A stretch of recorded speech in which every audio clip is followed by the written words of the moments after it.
नमस्कार दोस्तों, स्वागत है आपका हमारे चैनल में। हमारी आज की कहानी है तमाचा। हेलो स्नेहा, क्या हुआ बेटा? तुम बोलती क्यों नहीं? क्यों रो रही हो? कुछ तो बोलो। राधे श्याम जी स्नेहा के पिता नियम से रोज अपनी बेटी से बात करते थे, पर अब 4-5 दिन बीत गए। राधे श्याम जी ने कॉल भी किया कई बार, पर कोई जवाब नहीं आया। एक दिन स्नेहा के पति अजय ने फोन उठाया और बोला, पापा जी, यहाँ सब ठीक है। वह बस स्नेहा की थोड़ी तबीयत खराब थी तो वह दवाई लेकर सो गई है। 7 दिन तक बेटी की आवाज ना सुन पाने के कारण राधे श्याम जी और उनकी पत्नी को घबराहट होने लगी। आज 8वां दिन था, सुबह का वक्त था। राधे श्याम जी जानते थे कि अजय इस समय ऑफिस में रहता है। राधे श्याम जी और उनकी पत्नी सुमन जी ने ठान लिया था कि आज तो स्नेहा से बात करके ही रहेंगे। आखिर ऐसा भी क्या हो गया है कि वो फोन पर बात भी नहीं कर पा रही है। अजय के आश्वासन के बाद भी राधे श्याम जी का दिल बिल्कुल मानने को तैयार नहीं था कि सब कुछ ठीक है। उन्होंने सुबह के 9 बजे से ही कॉल करना शुरू कर दिया। आधे घंटे तक कॉल करते रहे पर जवाब नहीं मिला। राधे श्याम जी ने पिछली रात ही जाकर नया सिम ले लिया था। अब उन्होंने कुछ देर रुककर एक नए नंबर से फोन किया। कुछ देर घंटी बजने के बाद किसी ने फोन उठाया। इधर राधे श्याम जी और उनकी पत्नी अपनी स्नेहा की चहकती आवाज की चाह में बैठे थे और उधर से धीमे धीमे आवाज में हेलो सुनाई दिया। थोड़ी देर तक राधे श्याम जी ने कुछ नहीं कहा तो स्नेहा ने कराहती आवाज में फिर से कहा, हेलो, कौन है? किससे बात करनी है? राधे श्याम जी का गला रुआस हो उठा। उन्होंने कहा, स्नेहा बेटा, सब ठीक तो है ना? इतना सुनते ही स्नेहा फोन पर ही फपक फपक कर रोने लगी। रोने की आवाज आते ही माँ बाप का तो जैसे दिल ही बैठ गया। स्नेहा की माँ ने लड़खड़ाते आवाज में कहा, बेटा बोलना, तेरी आवाज सुनने को तरस गए हैं हम। बोलना बेटा। स्नेहा बिना कुछ जवाब दिए बस रोए जा रही थी। इधर से राधे श्याम जी पूछते रह गए पर रोते रोते स्नेहा ने कॉल काट दिया। स्नेहा की माँ भी तेज आवाज में रोने लगी। राधे श्याम जी के हाथों से फोन छूटकर नीचे गिर गया। रुबास गला और नम आंखों के साथ वह सिर पर हाथ धरे बैठ गए। उनकी हालात देखकर पत्नी ने उनके कंधे को सहलाते हुए दिलासा दिलाया, पर दोनों अभी एक ही कश्ती पे सवार थे। राधे श्याम जी ने थोड़ा सोचने विचारने के बाद कहा कि तुम सामान बांधो, हम स्नेहा के पास चलेंगे। आज ही शाम को निकलते हैं। स्नेहा की माँ ने एतराज जताते हुए कहा, पर ऐसे अचानक बिना किसी को बताए हम स्नेहा के ससुराल पहुंच गए तो उसके घर वाले क्या सोचेंगे? कहीं नाराज ना हो जाएं। हमें उन्हें बता देना चाहिए कि हम आ रहे हैं। नहीं, कुछ नहीं बताना है उन्हें। कौन क्या सोचेगा मुझे कोई फर्क नहीं पड़ता। मुझे फर्क पड़ता है तो अपनी बेटी की आंसुओं से। कुछ तो बुरा हुआ है उसके साथ। अगले दिन 11 बजे वह स्नेहा के ससुराल पहुंच गए। उन्हें इस तरह अचानक देखें मानो उसके पैरों तले से जमीन खिसक गई हो। वह हड़बड़ाकर उठे और बोले, आप लोग, आपने बताया नहीं? तभी स्नेहा की सास बोली, अरे ऐसे अचानक, सब ठीक तो है ना समधन जी? राधे श्याम जी ने अपने गुस्से को शांत करते हुए कहा, कुछ नहीं, कल से स्नेहा से बात नहीं हो रही है, इसलिए जरा स्नेहा को बुला दीजिए। कहाँ है वह? हाँ हाँ, अभी बुलाते हैं। स्नेहा बाहर आई तो आधा चेहरा घूंघट तले ढका हुआ था। राधे श्याम जी ने कहा, अरे लाडो, हम हैं तेरे अपने माँ बाप, इतना घूंघट क्यों ले लिया है? स्नेहा कुछ बोल नहीं पा रही थी, चुपचाप खड़ी थी। तभी स्नेहा की माँ ने उसका घूंघट उठाया और फिर जो नजारा था उसे देख राधे श्याम जी और सुमन जी की तो जैसे सांसें ही रुक गईं। स्नेहा के चेहरे पर जगह जगह काले निशान थे, आंखें सूजी हुई थी। चेहरा तो मानो खुद ही स्नेहा का दर्द बयां कर रहा था।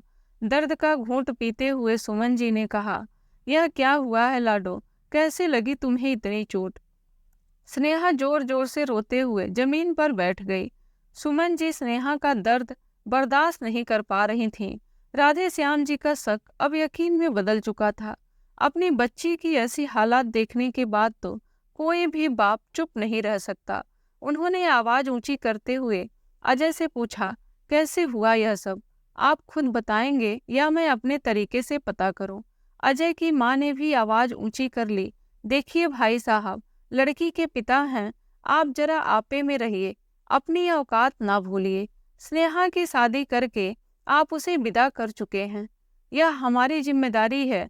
आप इसकी चिंता ना ही करें तो बेहतर रहेगा।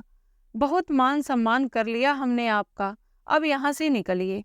राधे श्याम जी ने अजय की माँ को मुंह तोड़ जवाब दिया और कहा, आप शायद भूल गई हैं कि आप एक लड़की के पिता से बात कर रही हैं। मैं यकीनन यहाँ से जाऊंगा, पर अपनी बेटी को भी साथ लेकर जाऊंगा। यह कोई संपत्ति नहीं है आपकी, जो आप इसके साथ जैसा चाहें वैसा सलूक करें। स्नेहा, तुम घबराओ नहीं, हम तुम्हारे साथ हैं। अजय की माँ ने गुस्से में कहा, बस करिए, आप जो मन में आ रहा है बस कहे जा रहे हैं।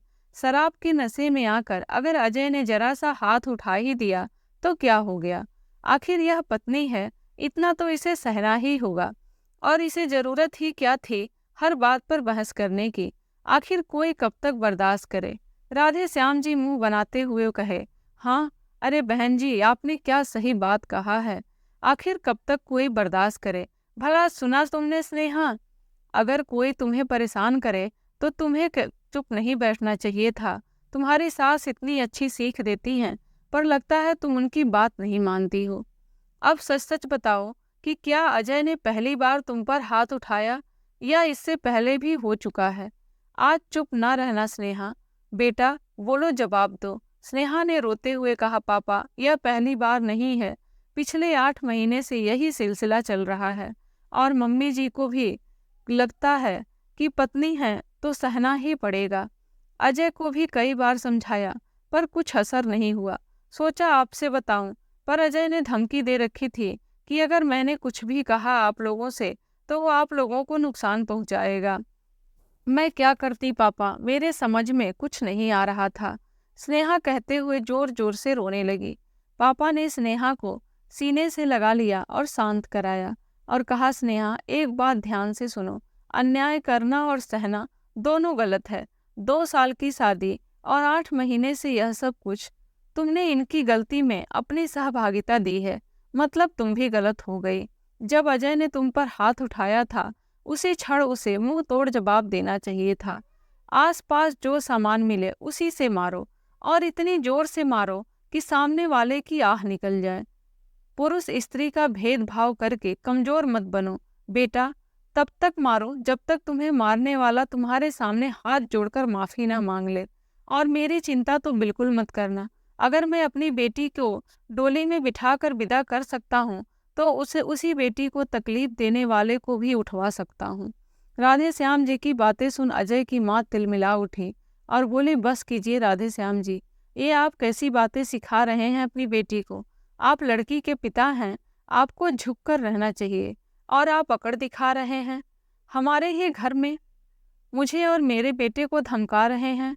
राधे श्याम जी ने भी कहा, मैं लड़की का पिता हूँ, कोई अपराधी नहीं जो आपके सामने हर वक्त सर झुकाकर रहूंगा। आप एक लड़की के पिता की शक्ति को कम मत आंकिएगा।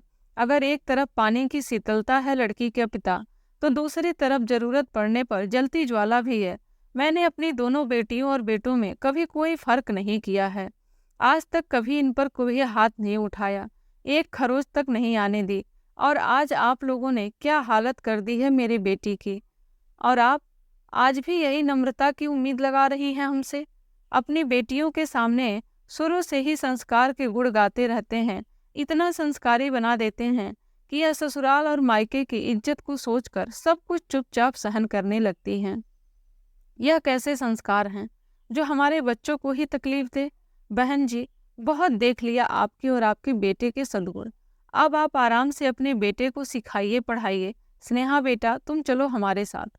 अजय की माँ ने स्नेहा को धक्का देते हुए कहा, ले जाइए इसे। आपको क्या लगता है मेरे बेटे के लिए कोई दूसरा रिश्ता नहीं मिलेगा? अरे रिश्तों की लाइन लगी है, चलिए जाइए आप लोग यहाँ से।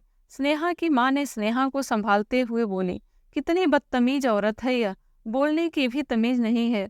मैं तो शुरू से ही जानती थी कि इतने दहेज में भला इसका पेट कैसे भरेगा। स्नेहा के पापा ने हंसते हुए कहा, जाने दो सुमन, इनको ख्याली पुलाव पकाने दो, मैं अभी देखता हूँ कि अपने लिए अपने लड़के के दूसरी शादी कैसे करवाते हैं। चलिए अब हम चलते हैं। आपको तो अजय के लिए दूसरे रिश्ते भी देखने हैं ना, देख लीजिए।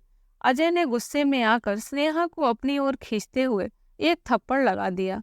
स्नेहा के पिता बोले, बेटा आज तुम जितनी भी हिम्मत है तुम्हारे पास, उतनी जोर से इसके गाल पर तमाचा लगाओ, जो इसे जिंदगी भर याद रहे। मैं भी देखता हूँ तुझे यहाँ अब कौन क्या कहता है। स्नेहा ने भी 2 तमाचा अजय के गाल पर जड़ दिए। वह इतनी जोर से मारी कि वह जमीन पर गिर गया। राधे श्याम जी ने एक सीटी मारी और पुलिस अंदर आ गई, जो कि पहले से ही गेट के बाहर खड़ी थी। यह सब राधे श्याम जी का पहले से ही प्लान था। पुलिस को देखकर अजय और उसकी माँ के रोंगटे खड़े हो गए।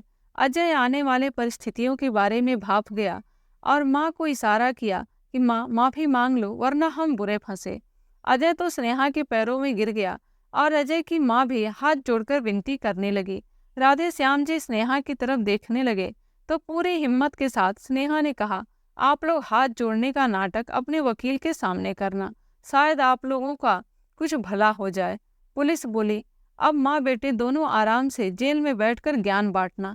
इतने में राधे श्याम जी बोले, और हाँ इतना ही नहीं, दहेज में जितना खर्चा किया हूँ उसकी लिस्ट भी है मेरे पास। सूद समेत सभी पैसे वापस करने की तैयारी कर लेना आप लोग। अजय और उसकी माँ गिड़गिड़ाते रह गए, पर पुलिस उन दोनों को उठाकर ले गई। राधे श्याम जी अपनी बेटी और पत्नी के साथ सिर ऊंचा करके गर्व से वहां से निकल गए। राधे श्याम जी ने मां और बेटे को घरेलू हिंसा के केस में 2-2 साल का जेल करवा दी। दोस्तों, उतना ही सही जितना मुनासिब हो। जब बात आपकी गरिमा से ऊपर हो जाए तो बेझिझक पलटकर जवाब दीजिए। अपनी परेशानी अपने घर में बताइए, दुनिया जहान की ना सोचिए। अपनी आवाज़ तभी उठाइए जब आप पर पहला प्रहार हो।